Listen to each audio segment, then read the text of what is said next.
Bonjour à toutes et à tous, mesdames et messieurs, merci d'être des nôtres pour cette émission spéciale de ce lundi de Pentecôte. Lundi de Pentecôte que nous avons abordé avec beaucoup de joie d'ailleurs depuis hier. Tout le monde chrétien, le monde entier chrétien est en fête.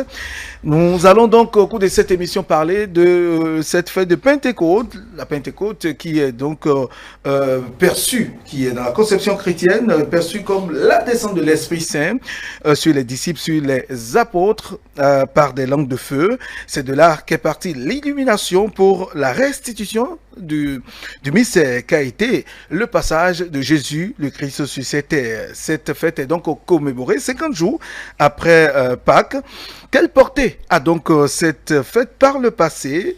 Chrétiens d'aujourd'hui que nous sommes, avons-nous la même conception? Quel message porte Pentecôte pour nous chrétiens d'aujourd'hui? Autant d'interrogations que nous allons essayer, pour lesquelles nous allons essayer de trouver des réponses. Nos invités sont sur place, et d'ailleurs eux qui sont bien placés pour nous en parler. Nous avons avec nous ce matin le Père Saturnin Lawson. Père Saturnin Lawson, bonjour. Bonjour. Merci d'être là ce matin. Merci de répondre à notre invitation. Tout le plaisir pour moi. Très bien. Je rappelle que vous êtes le curé de la paroisse Sainte-Thérèse de l'Enfant Jésus de Godomé. Merci d'être là. Merci. Avec vous, le prophète Constant Ronsa. Prophète Constant, bonjour. Bonjour. Merci d'être là. Merci. Je rappelle que vous êtes fondateur de la mission, du ministère, je dirais, pour ne pas parler de la mission. Il s'agit du ministère chrétien des vrais adorateurs. Absolument. Merci d'être là. C'est pour moi, oui, le fidèle chrétien qui a voulu partager ses expériences avec nous sur le plateau. Stanislas, bonjour. Bonjour Théodule Moussa, bonjour aux prophètes et aux curés qui sont en plateau avec nous. En termes d'expérience, non pas trop, mais bon, mes petites observations peut-être. D'accord, très bien. Alors tout de suite, monsieur le curé, alors quand on parle de Pentecôte, qu'est-ce que c'est? C'est vrai, tout le monde là, dit que c'est la descente de l'Esprit Saint sur les apôtres, sur les disciples. En réalité, parlez-nous de ce qui s'est passé. La Pentecôte, c'est d'abord c'est un mot grec qui signifie 50e jour. Pentecôte, ça veut dire 50e jour. Et chronologiquement, avant la descente de l'Esprit Saint, Pentecôte était déjà une fête pour le peuple juif. Et donc la célébration de la Pentecôte existait dans un environnement purement agraire, en fait des moissons. Et donc, avec l'avènement de la nouvelle alliance, 50 jours après la résurrection du Christ, c'est-à-dire 10 jours après son ascension, il y a eu une théophanie, c'est-à-dire une manifestation de Dieu. Cette manifestation de Dieu a été accompagnée par deux signes. Un grand vent qui a rempli toute la maison où ils étaient. Et le deuxième signe, c'est que ce grand vent a été accompagné par des langues de feu qui se sont posées sur les occupants de la maison. Et donc les 12 et ceux qui étaient avec eux. Au nombre des 12, il y avait la Vierge Marie, etc. Alors, cette théophanie a été accompagnée par deux miracles. Et ces deux miracles rentrent dans un contexte de communication. Bon, je suis sur un plateau de journalistes, donc vous connaissez bien le schéma de Jacobson sur la communication, les émetteurs, les récepteurs. Exactement. Voilà. Ouais. Alors, au niveau des émetteurs, il y a eu le don de langue. Et ils ont commencé par parler plusieurs langues. Ils étaient remplis de l'Esprit Saint. Et à Jérusalem, en ce moment, il y avait la diaspora qui s'était réunie pour fêter la Pentecôte. Pas à la manière de la nouvelle alliance, c'était la Pentecôte juive. Alors, et donc, ils étaient venus de partout. Et le texte dit les Mèdes, les Phrygiens, voilà.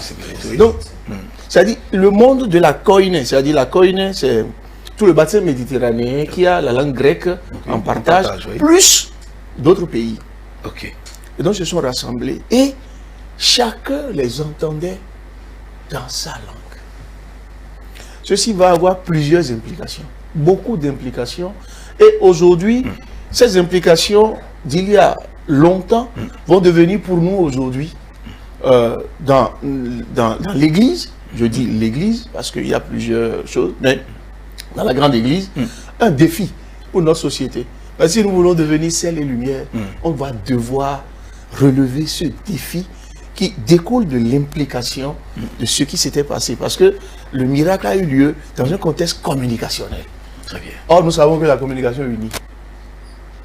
Et le manque de communication, ça sépare. Ça. Et ce qui sépare, c'est quoi? C'est le diable. C'est le diable qui sépare. Et Dieu unit. Et donc, l'Esprit vient pour unir des gens qui viennent d'horizons diversifiés. Et tous écoutaient la même parole, mais dans leur langue. Ça, c'est prodigieux. Très bien. C'est vraiment prodigieux. Très bien. Et c'est un défi pour l'Église de ce jour, d'aujourd'hui. Réussir à nous faire comprendre, à nous faire entendre par tout le monde.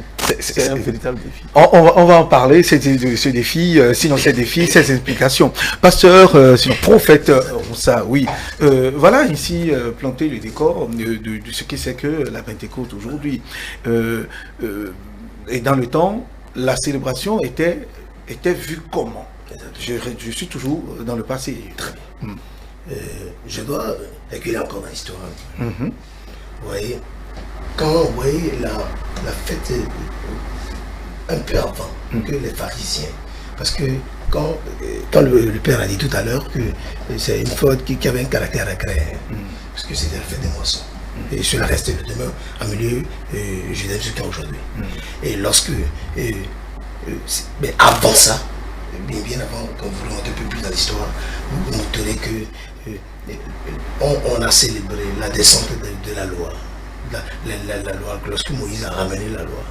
Et cela a été célébré. Et après, maintenant, c'est les juges, les pharisiens, après, maintenant, qui ont remonté ça, maintenant, qui ont transformé en fait, maintenant, des moissons. Toujours est-il que lorsque, en ce temps-là, comme il a si bien dit, nous avons noté une certaine communication. C'est le mot sur lequel j'ai voulu insister ce matin. C'est la communication. Comment comprendre les élamites, ceux de la Phrygie, les prosélytes et tous ceux qui sont du Massie méditerranéen, comme il l'a dit, chacun s'entendait dans sa propre langue. C'est un mystère qui est resté demeure. Cela voudrait dire que quoi? L'évangile, quel que soit d'où vous venez, vous devez l'entendre dans votre langue. C'est d'abord le premier mystère de la Pentecôte. Vous devez l'accepter, quel que soit d'où vous venez. Donc ce n'est pas une question de juif, ce n'est pas une question de qui vient de là-bas, non. Le premier mystère de la Pentecôte, c'est l'aspect international de la chrétienté, de l'évangile. D'abord ça, c'est le tout premier mystère de la Pentecôte. Et ça que hier au culte, je l'ai martelé, parce que c'est cet aspect international qu'on doit d'abord retenir. Au-delà du mystère de la langue, qui est extraordinaire, où chacun peut entendre par cette descente, le Saint-Esprit veut nous dire que quoi, il faut forcément que le monde puisse entendre ce message-là. C'est l'aspect international de la chose. On n'a pas circoncis dans une territoire géographiquement bien défini. Et bien au-delà, c'est un message qui se veut international. Très bien. Oui, ça c'est un point. Moi, vous, en tant que chrétien, vous avez eu la même information qu'on par le passé par rapport à cette descente de l'Esprit Saint. Oui, la descente de l'Esprit Saint, les hommes de Dieu ici en plateau, en tout cas les hommes de Dieu consacrés ont suffisamment quand même fait la genèse de cette fête-là. Moi, de ma posture de chrétien, l'observation qui a été faite, c'est suite aux différents enseignements que j'ai pu avoir quand même depuis que j'ai commencé à recevoir les enseignements à l'église. Et en grandissant, j'ai pu observer quand même que la Pentecôte a traversé les âges et est restée quand même une fête qui est ancrée dans les habitudes. Et donc, comme ils l'ont dit, c'est 50 jours après la Pâque, ce qu'on observe généralement. Et à l'approche de cette célébration, l'observation générale est que les chrétiens s'adonnent à une certaine pratique qui relève un peu de mon observation. Cette pratique-là relève d'une certaine humilité, d'une certaine piété, d'un certain rapprochement davantage vers le Christ. ce qui n'est pas pour autant observé à d'autres occasions ordinaires. C'est un peu pour dire que l'approche de la Pentecôte, comme on sait que c'est la commémoration de la descente de l'Esprit Saint, et quand on parle de l'Esprit Saint, c'est la compréhension, c'est le parler en langue aussi, hein, je pense qu'ils vont y revenir, le parler en langue, il descend sur les disciples et chacun commence par parler en langue selon ce que l'Esprit lui aura communiqué. C'est pour cela que même jusqu'à aujourd'hui, dans les églises, dans les célébrations, la remarque est que au cours d'une célébration, par exemple, l'Esprit Saint descend sur quelqu'un qui commence par parler en langue, ou même le célébrant commence par parler en langue, et beaucoup n'arrivent même pas à comprendre ce langage-là qui tombe sur lui et dans lequel il s'adresse instantanément au peuple.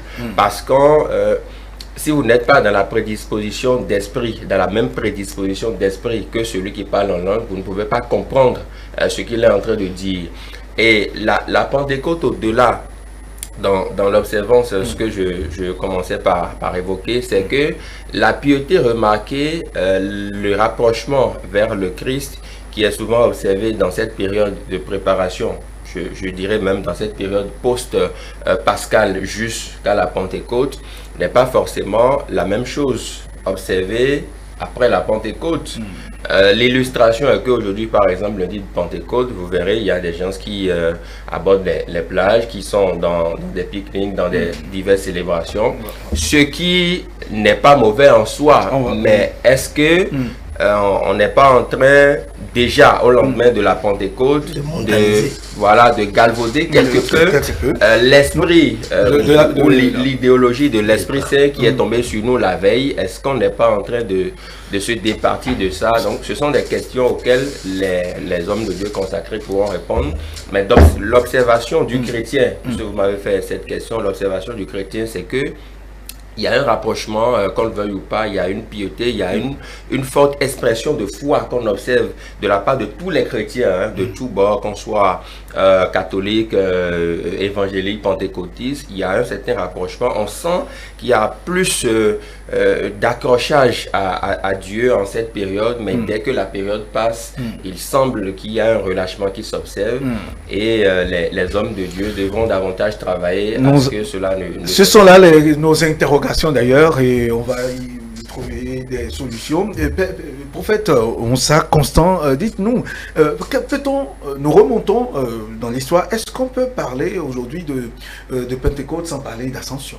Exactement. Visiblement, les deux sont liés.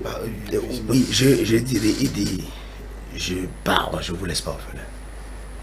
Donc, c'est quoi? La descente du Saint-Esprit s'est faite après son départ. Je parle du Christ. Donc, l'ascension. Il a dû partir d'abord avant de laisser l'Esprit. Donc, il doit partir d'abord. Maintenant, les deux fêtes sont liées, comme on l'avait dit. Et on ne peut pas parler de Pentecôte sans parler d'ascension. Encore moins de pas. Encore moins de pas. Donc, c'est des faits liés. C'est des faits historiquement très liés et qui ont une signification spirituelle de très très haute portée. Maintenant, pour le chrétien que nous sommes, parce qu'avant d'être récemment religieux, on est d'abord chrétien, d'abord béaba, on a dû d'abord enseigner. Parce que moi, je voudrais que le commun des mortels, quand on est chrétien ou non, retienne, c'est que s'il y a quelque chose de très bien qui est arrivé à l'humanité, après la Pâque, c'est la Pentecôte. Je vais jusqu'à vous dire que c'est l'un des plus grands événements que la planète Terre ait connu. Pour vous dire quelque chose, vous savez, le religieux n'est pas religieux sans cet esprit. Vous proclamez une guérison, il n'y a pas guérison, c'est l'esprit qui guérit. Vous proclamez la grâce, il n'y a pas la grâce, c'est l'esprit qui dispose la grâce. Donc la Pentecôte, je vais jusqu'à dire que c'est même la fête de l'onction. C'est la fête de la consécration de tout ce qui est comme religieux. Et vous allez voir, il est resté avec eux. Au-delà de 3 ans, il est resté, il a enseigné, je parle de Jésus-Christ de Nazareth lui-même. Il est resté auprès des 12 et il a enseigné, il a laissé tout ce qu'il y a comme enseignement aujourd'hui dans les 4 évangiles. Mais il a voulu partir. Mais aujourd'hui, la question que lorsque j'ai été invité sur ce plateau, que j'ai voulu poser, aujourd'hui, qu'est-ce que nous faisons de cet héritage-là? Parce que la Bible n'a jamais dit que l'Esprit Saint est reparti. Mais s'il est là aujourd'hui, justement ça. Ça rejoint le thème. Il n'est Le pas, thème du exactement. Il n'est pas reparti. Cela voudra dire quoi? Que les mystères observés au temps apostoliques des premières aides de l'Église, je ne vais pas dire rassemblement que Christ l'a fait après. Aux premières heures, tout ce qu'on a constaté, ce que l'apôtre Pierre, ce qu'on a constaté, cette grande gloire donnée à Jésus-Christ au travers de son nom. Qu'est-ce que nous en faisons aujourd'hui? Très bien. Parce qu'entre-temps, la Bible n'a jamais écrit qu'il est reparti. Donc il est là aujourd'hui au milieu de sur ce plateau, en train de coordonner tout ça. Donc, et c'est d'abord une question de croyance. Et je remercie le frère Stan qui a parlé tout à l'heure de l'aspect mondain. Il a semblé le relever. Nous allons y revenir. Oui, curé Larson, oui, des jeunes auront la vision, les sages auront des sages, les gens qui auront l'illumination qui guide aujourd'hui le monde. Est-ce que ce n'est pas la continuité c'est pas la continuité? Est-ce que nous ne vivons pas aujourd'hui la continuité, la descente de cet Esprit Saint, puisque dans chacune de nos familles, dans les églises ou dans nos localités, nous avons de ces illuminés qui ont reçu cette onction. Je commence d'abord par le prophète. Voilà. Et vous savez, déjà, là, je suis d'accord avec vous quand vous dites que déjà des gens manifestent l'esprit. Voilà. Mais c'est quelques-uns, c'est quelques illuminés. L'Esprit Saint, vous allez voir, j'ai aimé l'intervention, sa première intervention où le Père disait quelque chose qui m'a beaucoup intéressé. Il parlait vous voyez, dans le bassin méditerranéen dans le temps, le Saint-Esprit n'a pas fait accession de personne. Cela voudrait dire que quoi? Vous voyez, on dit les Élamites, les ceux de la Phrygie, ceux de la Pamphylie, tout cela manifestent l'Esprit. Ça veut dire que quoi? Lorsque vous disposez votre esprit, l'Esprit communique avec vous. Maintenant, l'aspect extérieur de la chose, c'est là que le débat maintenant va se faire. Parce que, vous voyez, on dit, Joël 2, verset 28, comme il a dit tout à l'heure, il dit, à ces jours-là, fils et vos filles prophétiseront, tout ça. Et le prophète Joël a prophétisé. L'apôtre Pierre a repris dans son célèbre discours de Acte 2, il a repris totalement tout le discours. Et il a repris encore il a encore repris dans Acte 7, et il a parlé de tout là. Qu'est-ce que je voudrais vous dire par là? Oui, les illuminés, ceux qui manifestent l'esprit. Vous savez, l'esprit c'est aujourd'hui, ça ne s'achète pas. Non. On dispose son esprit et il communique avec vous.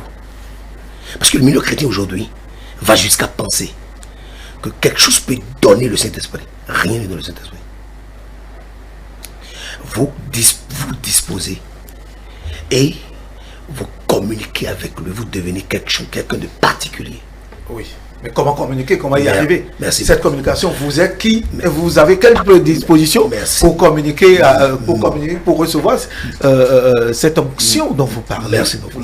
Tout à l'heure, le Père, je vais encore, le Père a parlé de... Le Père Larson a parlé de l'aspect, les circonstances dans lesquelles le Saint-Esprit est descendu. Qui vous souvenez un peu, voilà, vous vous rappelez votre souvenir que quelque chose. En ce temps-là, les gens, ils avaient peur. Ils étaient bel et bien confinés quelque part. Et Pierre et toute la clique, toute l'équipe au complet. Confinement sans Covid. Évidemment.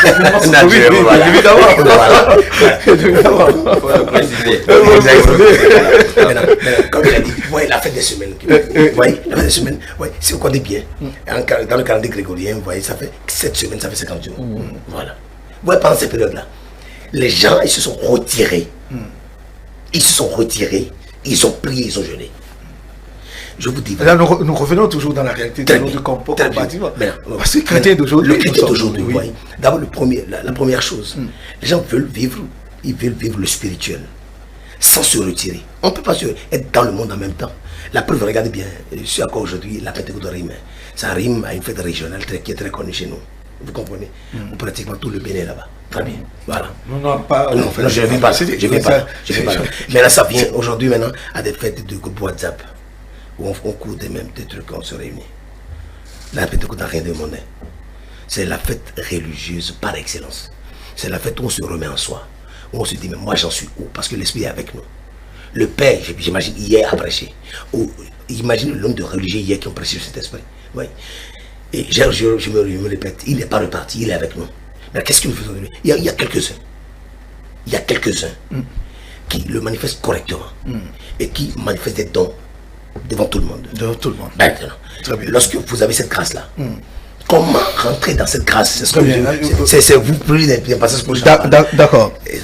Cette grâce, avant d'en bénéficier, même lorsqu'on vous a consacré, on vous a tout ce que vous voulez, religieusement, à vos grades et tout ça, avant d'être un religieux parfait, qui est au service du peuple de Dieu, vous ne pouvez pas l'être dans le d'esprit, et c'est le jeûne et la prière qui déterminent votre niveau spirituel. Très bien. Merci. Oui, Père Lawson, avant de retrouver Stanislas tout à l'heure. Oui, Père Lawson. Stanislas, pour moi, vous avez écouté les uns les autres. Oui, aujourd'hui, chrétiens d'aujourd'hui, face à cette descente de l'Esprit Saint, nous en recevons.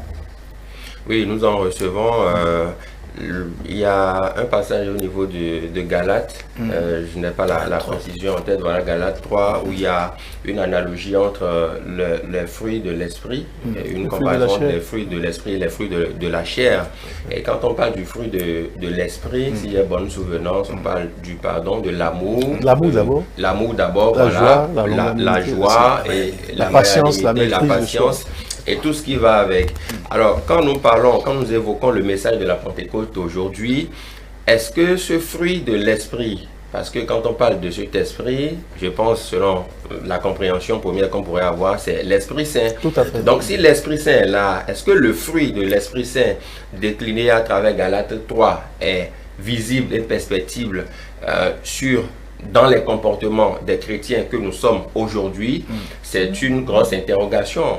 Le Père Lawson le disait, l'amour, aimer quelqu'un qui vous déteste, aimer quelqu'un que vous savez pertinemment qui ne vous porte pas dans son cœur, qui passe tout son temps à vous calomnier, à médire de vous. Comment arriver à l'aimer sans l'Esprit? Si l'Esprit Saint ne vous porte pas, vous n'avez pas humainement cette capacité-là d'aimer quelqu'un qui vous déteste.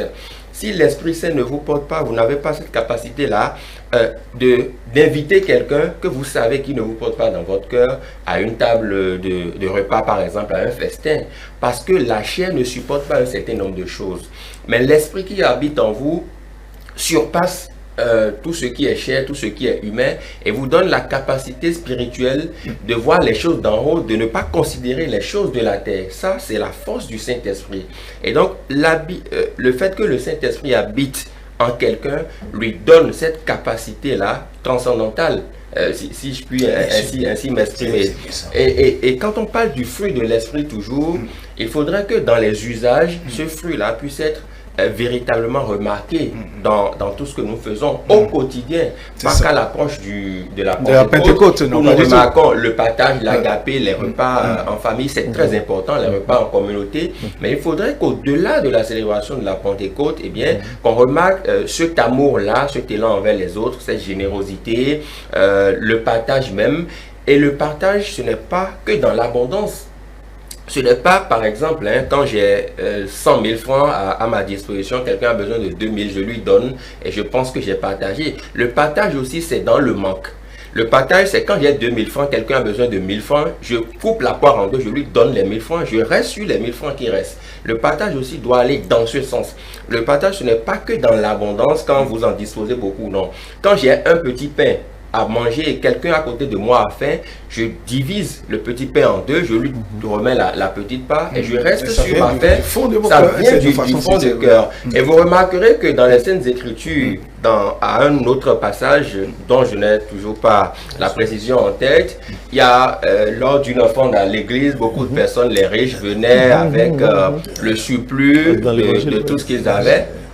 Et il y a une jeune dame, une pauvre veuve, qui allait remettre 2 petites pièces d'argent à l'intérieur en tout cas dans la cage à offrande. Et la finalité de l'histoire, puisque la question lui a été faite, Jésus qui disait que cette dame que vous voyez a donné plus que tous les autres. Tous les autres, tout à fait. Ce n'est pas que les autres en donnant n'avaient pas envie de donner ou de participer à l'évolution de l'œuvre de Dieu, mais c'est que dans le cœur de cette dame, c'est tout ce qui lui restait en fait. Elle n'avait plus d'économie dans des banques, elle n'avait plus de réserve, mais elle a donné de tout son cœur, de toute son âme. Et c'est la sincérité de ce don-là que Christ a qualifié de don parfait, qu'elle a donné plus que tout le monde. Et donc, il faudrait que l'esprit en nous puisse nous amener à cet extrême, qu'on n'ait pas forcément l'idée de donner le surplus pour dire non, j'ai donné, j'ai fait le mot, non, mais de donner même dans le peu qu'on a, dans le tréfonds qu'on a, pour manifester le fruit de l'esprit envers notre communauté. Oui, Deux minutes. C'est-à-dire, ce qu'il a dit, ça, vraiment, ça m'est allé droit au cœur. C'est tellement bien dit.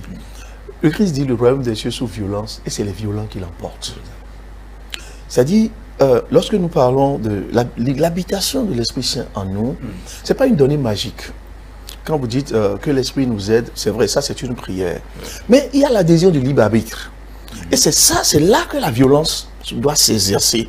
Tout à l'heure, le pasteur a parlé de jeûne. Le jeûne, c'est une privation volontaire qu'on s'impose pour discipliner le corps, qui est une véritable résistance à l'esprit. Et donc, si tu n'es pas violent envers toi-même pour sortir de ton toi, de ton soi, il te sera difficile d'être docile à l'esprit. Car l'esprit est déjà en nous, avec tout ce que cela comporte comme grâce, comme tout ce que cela comporte comme don, etc. Maintenant, à nous de correspondre à cette esprit. C'est pourquoi on dit Dieu ne peut pas nous sauver sans nous. Car tous les baptisés, c'est Saint Justin a dit, ils sont tous des fortissemos, des illuminés. Ils ont tous reçu l'illumination. Hein? Maintenant, il faudrait qu'ils sortent de sous le lit pour se mettre sous le boisseau pour éclairer le monde. Et c'est là la difficulté. Ce qu'il disait. Il faut exercer cette... Et notre monde d'aujourd'hui a besoin de violence. Regardez, il y a beaucoup de chrétiens à Cotonou. Allez vous mettre sur la voie publique.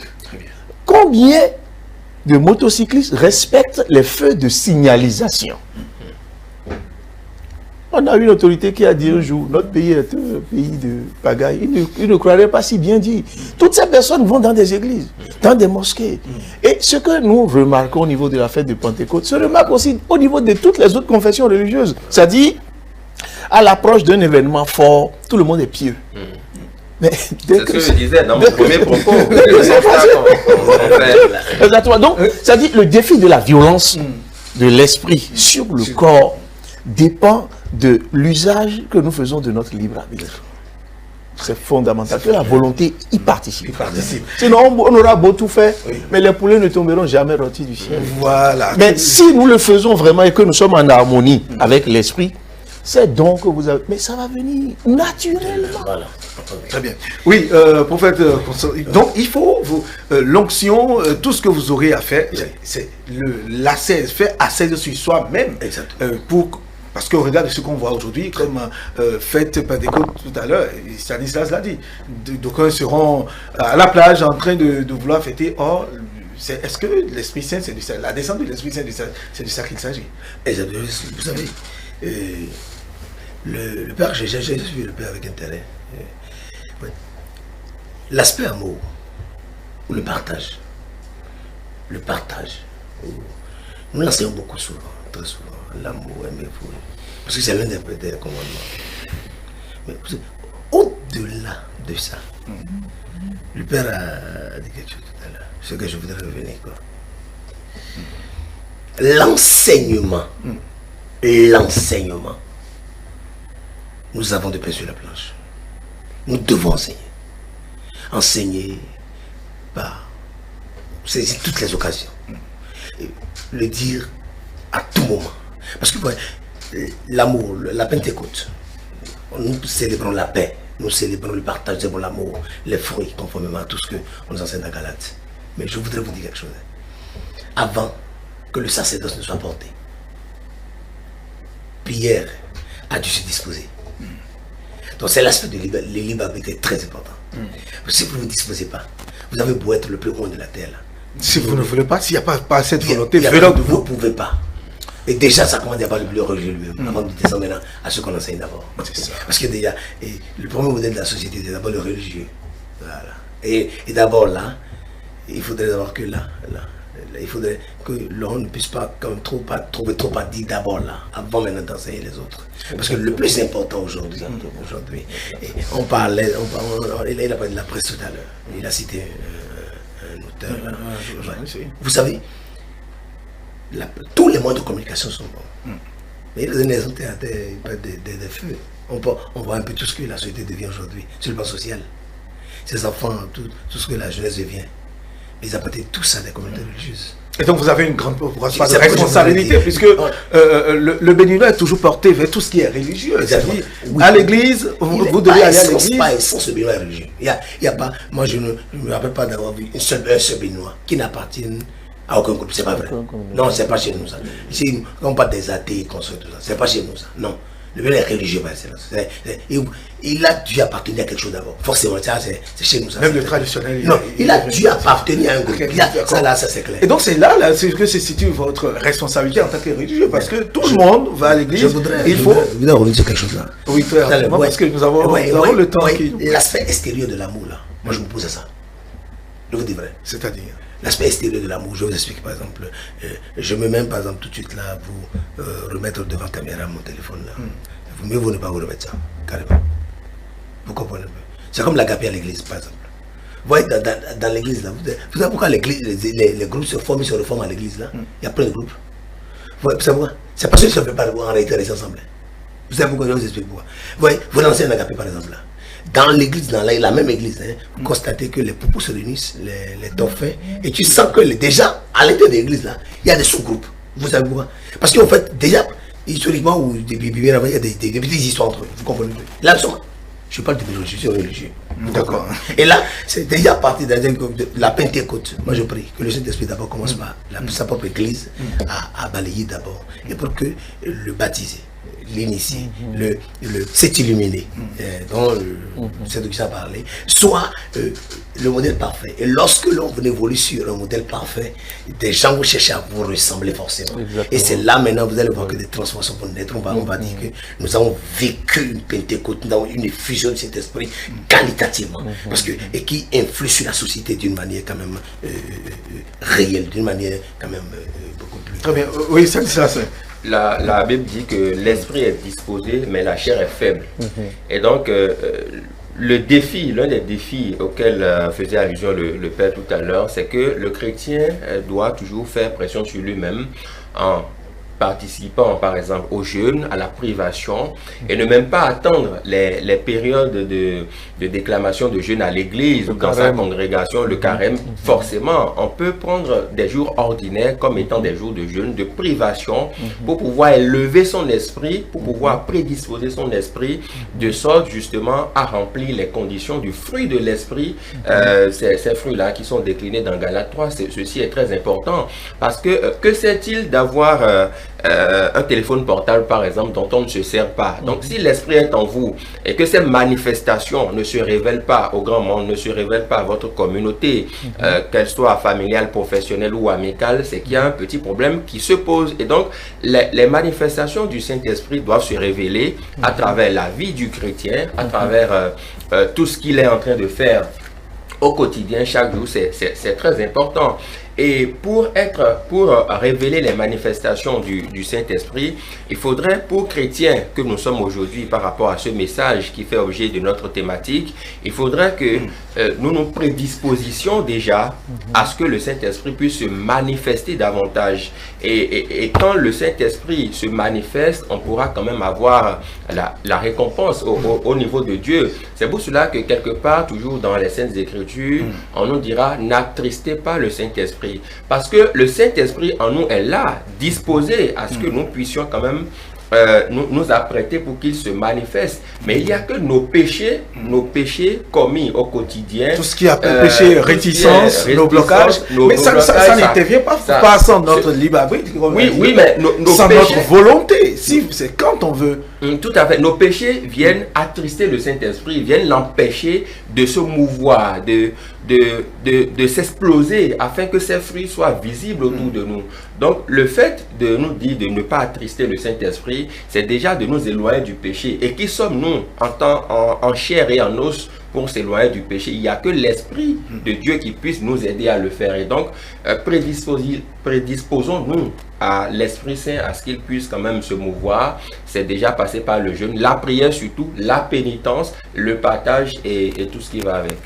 Oui, il y a c'est une question qui trottine dans la tête de plusieurs personnes aujourd'hui, parce qu'on est dans la chrétienté, on parle de la Pentecôte, on avait parlé de la Pâque, de l'ascension aujourd'hui de la Pentecôte, oui, mais il y a tout ce qui se passe de l'autre côté de la Palestine.